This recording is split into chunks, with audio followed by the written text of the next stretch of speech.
जिसका विवेक बुद्धि स्थिर नहीं होती है ना, थोड़ा ध्यान देंगे। ये शिवलिंग जलाधारी, ये जल बहने का स्थान, गणेश कार्तिकेय, बीच में अशोक सुंदरी, ये पार्वती जी का हस्त कमल, ये शिवलिंग शंकर भगवान का प्रतीक। ऊपर से जो एक एक बूंद पानी गिर रहा है, शंकर जी की 5 बेटियां जया, विषहरा, शामली बारी, दौतली और देव, ये ऊपर से जल गिराते। एक बेलपत्र, डंडी का मुख अशोक सुंदरी की ओर,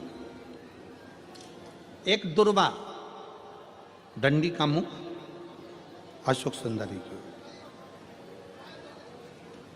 और जल चढ़ाने का स्थान 3। पहला, शिवलिंग का जल अगर इधर बह रहा है तो इधर खड़े होकर, दूसरा जल उसी पानी का एक ही लोटा, थोड़ा सा जल इधर से, थोड़ा इधर से खड़े होकर, थोड़ा इधर से खड़े होकर, कर्ण घंटेश्वर महादेव जो कि काशी में विराजते हैं, कर्ण घंटेश्वर महादेव के नाम से 3 स्थान से जल चढ़ाया जाए।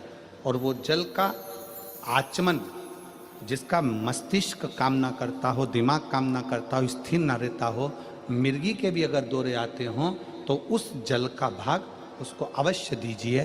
धीरे धीरे उसकी बुद्धि और विवेक काम करना चालू करेगा। और साथ में जो मिर्गी के दौरे आ रहे हैं, वो मिर्गी के दौरे भी, इसका एक प्रमाण आया है।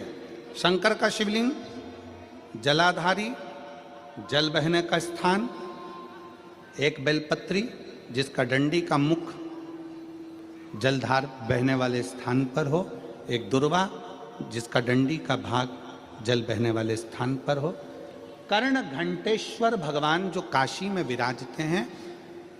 पहला जल जहाँ जल बहता है उसकी साक्षी में, दूसरा और तीसरा, 3 स्थान पर खड़े होकर कर्ण घंटेश्वर महादेव के नाम से अगर जल चढ़ाकर उस जल का आचमन, जिसका विवेक काम नहीं कर रहा है, कोई बच्चा मानसिक विकलांग है, बुद्धि काम नहीं कर रही है, डॉक्टर ने कह दिया ये कोमा में चला गया है, वेंटिलेटर पर पड़ा हुआ है और विवेक काम नहीं कर रहा है, तो डॉक्टर का इलाज तो करवाओ, क्योंकि डॉक्टर शंकर का एक रूप है।